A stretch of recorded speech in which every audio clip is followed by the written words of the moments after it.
नमस्कार प्रेक्षकांनो, स्वागत आहे आपल्या या यूट्यूब चॅनलवर. तर आता इकडे हा विक्रांत बोलतो. काय ग, पहिली आलीस ना, वकील झाली आहे, तर साधं तुला इतकीही अक्कल नाही आहे की काहीतरी पुरावे वगैरे लागतात म्हणून अशाच गोळ्या हवेत उडवायच्या नसतात. त्यावर आता इकडे राणी बोलते की काय तुम्हाला पुरावेच पाहिजे ना. आणि आता इकडे ती सगळे काही पेपर्स दाखवते. हेच ते पेपर्स आहेत ना ज्यावर तुम्ही इंद्रजित सरांची सही करून घेतलीत. आता असं म्हटल्याबरोबर इकडे या सगळ्यांना तर धक्काच बसतो. त्यावर आता इकडे तो बोलतो, हे पेपर्स तुझ्याकडे कसे आले. त्यावर आता इकडे राणी म्हणजे तिकडे कोणीच काही बोलत नाही. इकडे मालती बोलते की मी दिले. आता इकडे यांना चांगलाच मोठा धक्का बसतो. त्यावर इकडे अजित आणि काकीला काही समजत नसतं. त्यावर आता इकडे अजित बोलतो, आबा हे सगळं काय चालू आहे मला समजेल का. त्यावर आता इकडे आबा बोलतात की सांगतो ना, ही जी उर्मिला ही उर्मिला आणि विक्रांत आहे ना, यांना आमचं घर फोडायचं होतं आणि मालतीला त्यांच्या साईडने करायचं होतं. मग आम्ही पण काय तेच केलं आणि तेच भासवलं आणि आम्हाला जे करायचं ते आम्ही करून घेतलं. आणि आता असं म्हटल्याबरोबर इकडे ती बोलते, हो. आता इकडे त्यावर ती बोलते की या उर्मिलाच्या सांगण्यावरून मी राणीच्या मागे गुंड पाठवले होते तिचा हात मोडायला, कारण ही सगळी आयडिया तिचीच होती. कारण राणी ॲडव्होकेट झाली नाही पाहिजे हे वाटत होतं म्हणून, आणि मी पण तिच्या बोलण्यात आली आणि हे सगळं केलं. आता इकडे काकींना रत्ना काकीला तर इकडे मोठाच धक्का बसतो. अजित बोलतो, अहो काकी पण तुम्ही काय ऐकलं तसं यांचं. आता इकडे त्यावर मालती बोलते, काय करणार, तिच्या मी गोष्टीमध्ये आली होती ना आणि म्हणून मला माझ्या चुकीची जाणीव झाली आणि देवाच्या कृपेने इंद्र आला आणि मी सगळं काही सांगितलं आणि जे समोरचं प्लॅनिंग असतं ते सगळं काही ती सांगते. आता इकडे त्यावर उर्मिला आता इकडे उर्मिला बोलते, पण तुम्ही हे डॉक्युमेंट्स केव्हा घेतलेत. आता इकडे त्यावर ती बोलते, मी या उर्मिलाला बाहेर काढण्याचा खूप प्रयत्न केला पण ही काही बाहेर जायच ना. आणि मग नंतर मला संधी मिळाली, ती म्हणजेच राणीची जेव्हा मिरवणूक होती ना तेव्हा. त्यावर इकडे उर्मिला बोलते, अच्छा म्हणजे मला जी संशय आला होता तुम्ही बाहेर गेला होतात म्हणजे तुम्ही तेच करायला. तरी मी म्हटलं होतं हे की काहीतरी शिस्त आहे, काहीतरी वेगळं वाटतंय. आणि खरंच मी तुमच्या या स्माईलला भुलली. आम्ही खरंच खूप मोठं तुमच्यावर विश्वास ठेवून चूक केली. तुमच्यावर विश्वास ठेवला ना, हाच आमची खूप मोठी चुकी झाली. आता इकडे ती मार वर तोंड करू करू गोष्टी करत असते. इकडे विक्रांतला तर काही कळतच नसतं.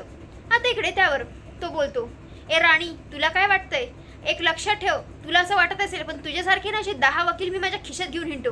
असं म्हटल्याबरोबर इकडे राणी बोलते, विक्रांत महाडिक तुम्ही विसरताय, मी कोणाच्याही खिशात बसणारी नाहीये. मी अन्याय करणाऱ्यांना शिक्षा देणारी आहे. आणि आता बघास तुम्हाला असा काही जो धक्का देईल ना तर तुम्ही आयुष्यभर लक्षात ठेवाल. आता इकडे यांचं तोंड वर करून बोलणं काही गप्पच नसतं थांबत.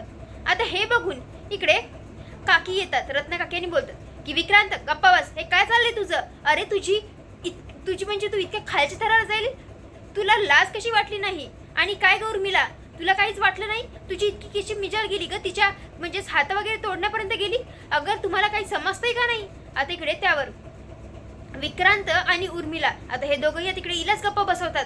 आता इकडे आबा बोलतात, आता तुम्ही लक्षात ठेवा, आता आम्ही काय करू शकतो ना तुम्हाला समजलेलंच असेल आणि लवकरच आता हे घर आमच्या तावडीत येणारच आहे. आता इकडे म्हणजेच इकडे विक्रांतला इकडे राणीने चांगलीच धमकी दिलेली असते. हे बघून तो आतमध्ये जातो आणि तिकडे दारूच्या बाटल्या चांगलाच ढोसत असतो. आता इकडे उर्मिला सुद्धा असते. तितक्यातच तिथे म्हणजे आता हे दोघंही बोलत असतात की या मालतीने आपल्याला खूप मोठा धोका दिला, चांगली चुना लावून गेलेली आहे. तिथे अजित जातो. आता हे विक्रांतला समजतं. त्यावर तो बोलतो की दादा मला तुझ्याशी बोलायचंय. त्यावर इकडे तो बोलतो की आता नाही बोलायचंय, जा. आता इकडे तो बोलतो पण मला आताच बोलायचंय, खूप इम्पॉर्टंट आहे. त्यावर तिकडे तो उभा राहतो. त्याच्याने उभंही राहणं होत नसतं कारण त्यांनी इतकी दारू ढोसलेली असते. आता हे पाहून इकडे बोलतो, बोल काय बोलायचं काय आहे. आणि इकडे त्याला जबरदस्तीने तिथे सोफ्यावर बसवतो. आता इकडे अजित बोलत असतो की दादा मी काय म्हणतोय, जरा शांततेने राहा की, आणि जे काही पण आवाज आहे त्यांना देऊन दे की, आणि आपण अजूनही शांततेने एकात राहू शकतो की. आणि आता इकडे असं बोलत असतो. त्यावर तिकडे तो उठतो, तडकाफडकीने बोलतो, कोण म्हणते रे हे त्यांचं आहे, हे सगळं माझं आहे, माझं. आता इकडे त्यावर अजित बोलतो, अरे असं काय करतोयस. आता इकडे त्यावर तो बोलतो, गप्पा बस अजित, नाही तर. आता इकडे त्यावर अजित बोलतो, काय मारशील, मार मला मार. आता इकडे त्यावर तो बोलतो, तुला दुसरं येतच काय रे, तुला तितकंच येतं.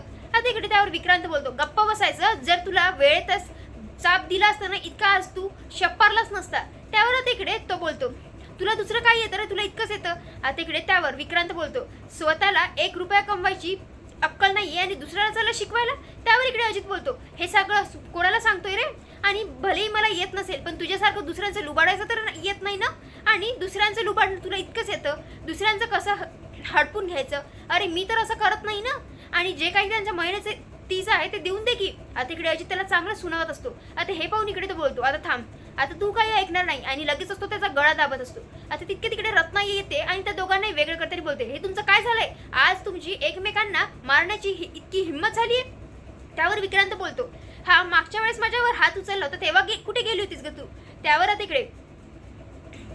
इकडे उर्मिला बोलते, मग नाहीतर काय, आम्हाला काही आता नोकर बनून राहायचं नाहीये. आणि आता इकडे ती जास्तच बोलत असते. त्यावर इकडे रत्नाई जी असते यांना शांत बसण्याचा प्रयत्न करत असते आणि आता इकडे बोलत असते की अजित तू एकदम शांत बस, आता काहीच बोलू नको. आता इकडे त्यावर अजित बोलतो, मी नाही बसणार शांत. आणि तुला लाज नाही वाटत का रे, त्या आबांनी आपल्याला त्यांच्या पोटच्या लेकरासारखा जीव लावलं आणि हे सगळं करतेस तू, तुला लाज वाटत नाही. आता इकडे रत्नाई बोलत असते की गप्प बस, तो काही बसत नसतो. आता हे पाहून इकडे अजित बोलतो की आई मला इथे नाही राहायचंय. आता असं म्हटल्याबरोबर इकडे विक्रांत बोलतो की नाही राहायचं नाही तर राहूच नका, दोघंही मालिकांनी इथून घराच्या बाहेर जायचं. आता असं म्हटल्याबरोबर इकडे रत्नाई बोलते, हे काय बोलतोयस तू विक्रांत. त्यावर उर्मिला बोलते, ते जे काही पण बोलत आहेत ते बरोबरच बोलत आहेत, आता तुम्हीच ठरवा, तुम्हाला त्या राणी आणि इंद्राचा साथ द्यायचा आहे की या घरात राहायचंय. आता असं म्हटल्याबरोबर इकडे ते दोघंही निघून जातात. पण आता इकडे या दोघांनाही मोठा धक्का बसतो.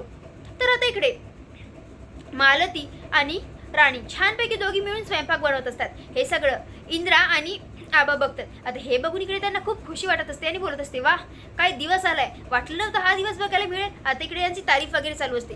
त्यावर तिकडे यांच्या गोष्टी चालू होतात, ते म्हणजे स्केचच्या. त्यावर आता इकडे आबा बोलतात की मला पूर्ण विश्वास आहे की ते आपलं घर आपल्याच हाती येणार आणि आपण पुन्हा त्या घरात वाजत गाजत मस्त पैकी एंट्री मारू आणि ही केस आपणच जिंकणार आहोत. आता इकडे त्यावर म्हणजे एकमेकांचं असं बोलणं चालू असतं. तितक्यात आता इकडे मालती बोलते, बरं ठीक आहे, आता आपलं बोलणं झालं असेल तर आपण जेवायला बसायचं का. त्यावर आता इकडे आबा बोलतात, हो पण माझी एक अट आहे, मी तुम्हाला भरवणार आणि तुम्ही मला भरवायचं. आता असं म्हटल्याबरोबर इकडे ती लाजत असते आणि बोलत असते, हे काय तुमचा चावटपणा चालू आहे आणि काही पण काय बोलताय हो, आणि जरा वयाचं भान ठेवा.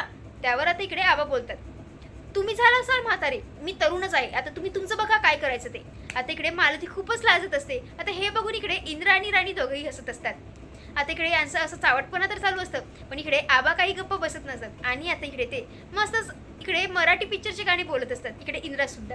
आता हे बघून इकडे मालतीचं लाजणं काही थांबतच नसतं. आता हा तर बघितले संपतो, पण मात्र आता इकडे पुढील भागात पाहायला मिळणार आहे की आता इकडे हे म्हणजे केससाठी आता इकडे कोर्टामध्ये आलेली असतात. आता इकडे विक्रांत बोलतो, तुला काय वाटतंय उर्मिला, त्या राणीला वाटतंय ना त्यांनी मला मोठा धक्का दिला, आता तर खरा धक्का मी तिला देणार आहे. तिचा एकही गोष्ट मी या कोर्टामध्ये सिद्ध होऊ देणार नाही. आणि मेन म्हणजेच त्याने एका मोठा वकील आणलेला असतो, तो खूप पोहोचलेला वकील असतो आणि आता इकडे तो बोलत असतो, आता या राणीला खरा धक्का बसेल, तो म्हणजेच या वकिलाला बघितल्याबरोबर आता बघ कशी तिची फाटरते की नाही. आणि आता इकडे त्या वकिलाची सुद्धा रिलीज झालेली असते. आता इकडे राणी जी असते ती मस्तपैकी आता इकडे रेडी होत असते, म्हणजे छान व्हाईट साडी घातलेली असते, तिने वकिलाचा टाय बांधलेला असतो व्हाईटवाला, छान कोट घातलेलं असतं. इकडे इंद्रा तिलाच तयार करत असतो. तर प्रेक्षकांनो हा भाग कसा वाटला आम्हाला नक्की कमेंट करून कळवा. आणि आता इकडे ही कोर्टाची तारीख आहे, आता यात आता आपल्याला पाहायला मनोरंजकच ठरणार आहे. आणि आता इकडे राणी त्या विक्रांतला कशापैकी बोलतं करणार आहे, आता हे बघायला आपल्याला मनोरंजक ठरणार आहे. कसा वाटला भाग नक्की कमेंट करून कळवा. धन्यवाद.